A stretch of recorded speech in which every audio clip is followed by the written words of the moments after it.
तर याच बकरी ईदच्या निमित्तानं मुंबईच्या देवनार कत्तलखान्यामध्ये लाखो प्राणी आणले गेलेत। इथून लाखो बकऱ्यांची विक्री केली जाते। अशातच बाजारात विक्रीसाठी असलेला एक बोकड सर्वांचं लक्ष वेधून घेतोय, ज्याची किंमत तब्बल 11,07,786 रुपये इतकी सांगितली जाते। त्यामुळे या बोकडाची सर्वत्र चर्चा आहे। याचा आढावा घेतलाय आमच्या प्रतिनिधी सुस्मिता भदाणी यांनी। बकरी ईदच्या निमित्तानं मुंबईतील देवनार कत्तलखान्यामध्ये लाखो रुपयांचे बकरे हे विक्रीसाठी आलेले आपल्याला पाहायला मिळतात। देशभरातून वेगवेगळ्या पद्धतीने बकरी खरेदी करण्यासाठी लोक इकडे येत असतात।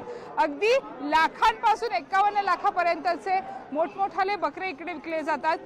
खरं तर या सगळ्या बकरे खरेदी करण्यासाठी वेगवेगळ्या ठिकाणाहून लोक येत असतात आणि अशीच काही बकरे आपल्या समोर आहेत की ज्यामध्ये खरेदी करण्यासाठी थेट लिलाव बोली लावली जाते।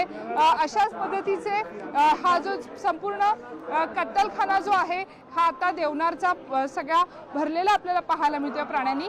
हा एक वेगळ्या पद्धतीचा बकरा आपल्याला इथे पाहायला मिळतोय।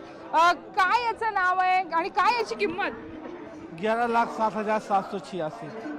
11 लाखाचा हा बकरा आहे आणि याची 11 लाख किंमत का? 11,07,786। क्यों, लेकिन इतनी कीमत क्यों है इसकी? इसमें हुजूर सल्लल्लाहु ताला अलैहि वसल्लम का नाम असर है। अच्छा, हाँ, और इसकी जात कौन सी, मतलब कौन से टाइप? बर्बरी जात का है। कितने किलो का ये बकरा? लगभग लमसम 90-95 के आसपास है। 90-95 किलोचा हा एक बकरा आहे, ज्याच्या किंमत साधारणपणे 11 लाख रुपये असल्याचं आपल्याला पाहायला मिळतंय। अल्लाचं नाव त्याच्यावरती लिहिलेलं आहे असे त्यात म्हटलेलं आहे। त्यामुळं अशा पद्धतीने विक्रमी किंमत बकरी ईदच्या निमित्तानं या देवनार येथील अनेक प्राण्यांवरती लावली जाते।